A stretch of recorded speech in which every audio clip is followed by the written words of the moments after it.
Sabe quando a gente vê um argumento que parece perfeito, super bem construído, ser simplesmente ignorado, e aí, logo depois, um outro, que nem era tão forte assim, acaba convencendo todo mundo? Pois é, isso é um quebra-cabeça que a gente vê direto, não só em tribunais, mas na vida. Afinal, o que faz a diferença? Essa grande pergunta, né? Como é que a mesmíssima lógica, as mesmas palavras, podem ter resultados tão opostos? A resposta não está só no que foi dito, está em algo muito mais sutil, quase invisível. Para entender isso, vamos imaginar uma cena. Dois advogados, um de cada lado.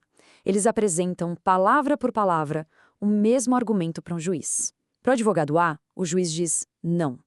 Para o advogado B, o juiz diz sim. A lógica é idêntica, os fatos são os mesmos. A diferença, então, não está no papel. A diferença é o ethos. É essa força invisível, sabe? É uma prova silenciosa que funciona através do caráter, da credibilidade de quem está falando. É basicamente a arma secreta da argumentação. Então, vamos mergulhar fundo nisso. Que força é essa, afinal, e como ela funciona? É hora de desvendar esse poder secreto da argumentação. Bom, ethos é uma palavra que vem lá do grego e significa caráter. É um tipo de prova que convence não só pelo que se diz, mas por quem se é. Quando alguém começa a argumentar, a plateia ou o juiz está se perguntando lá no fundo, será que dá para confiar nessa pessoa? Ela parece competente e honesta? E o mais fascinante é que o Aristóteles, lá atrás, já tinha sacado isso e dividiu o ethos em três componentes essenciais. Pensa neles como se fossem os ingredientes de uma receita poderosa para construir credibilidade. O primeiro ingrediente é a phronesis, que a gente pode chamar de sabedoria prática. É a percepção de que a pessoa falando é competente, que ela realmente domina aquele assunto. É a base de tudo, a credibilidade intelectual. E na prática, como é que isso funciona? O juiz ouve o advogado e pensa, essa pessoa sabe do que está falando. Essa confiança inicial já abre a mente para o argumento antes mesmo de a lógica ser totalmente analisada. E como é que se demonstra essa tal de frônese? Olha, não é mágica. É com atitudes bem concretas. Citar as fontes certinho, não tentar simplificar demais um assunto que é complexo, mostrar que pensou nos contra-argumentos e, o que é crucial, ter humildade de admitir quando não se sabe de algo. Aí vem o segundo ingrediente, aré, ou virtude moral. E aqui a coisa fica ainda mais interessante. Se a frônese é sobre saber, a aré é sobre ser. Porque, vamos combinar, competência sem integridade pode parecer pura manipulação, certo? Aré é a percepção de que quem fala é uma pessoa de caráter, honesta e confiável. O sentimento que isso gera é uma confiança fundamental. O juiz pensa, ok, esse advogado é honesto, é íntegro.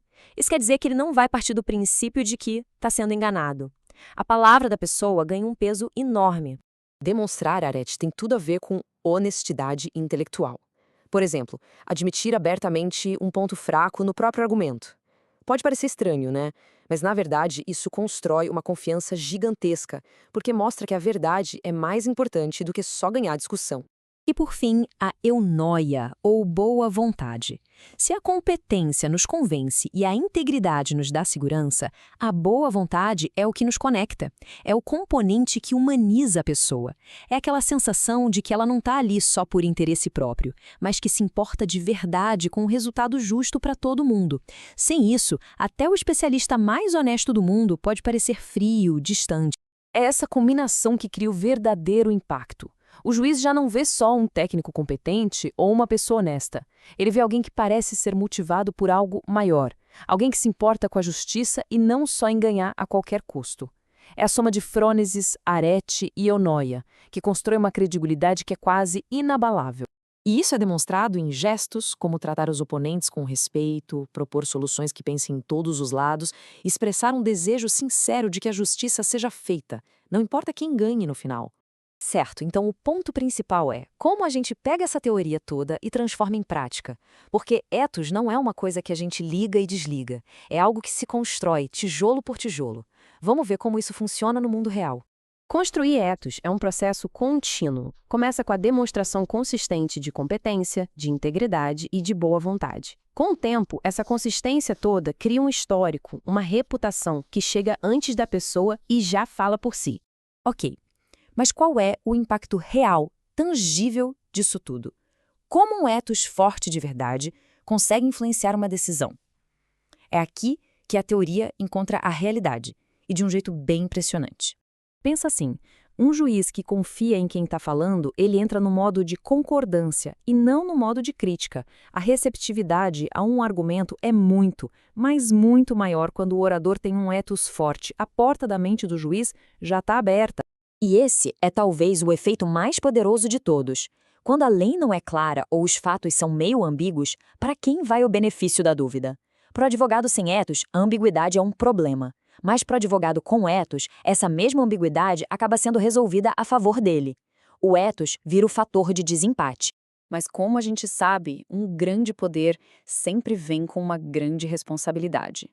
O ethos pode ser uma ferramenta incrível para a persuasão legítima, mas também pode ser muito mal utilizado. Existe um lado sombrio que a gente precisa conhecer. O maior perigo é quando a reputação começa a substituir o argumento. Um profissional pode ficar tão confiante no seu ethos que simplesmente para de se preparar direito, achando que só sua presença já vai resolver. Isso não só leva a decisões ruins, mas, quando a ficha cai, destrói em um minuto a credibilidade que levou anos para ser construída. E tudo isso nos leva a uma reflexão final, que vai muito além de um tribunal. Pense um pouco nas pessoas em quem mais se confia na vida. Por quê? Provavelmente, vai ser possível encontrar ali uma combinação de competência, integridade e boa vontade. No fim das contas, o ethos não é só uma técnica de persuasão, é a base da confiança humana.